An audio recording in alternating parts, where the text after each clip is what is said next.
们在回想我们年少的时候做哪些事的时候，就是这8天的壮游将会是我们一个非常重要可以汲取感动的一个地方。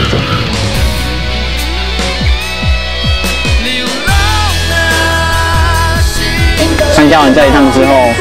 会有这样的感触啊，就是说有些事情在这块土地上正在发生，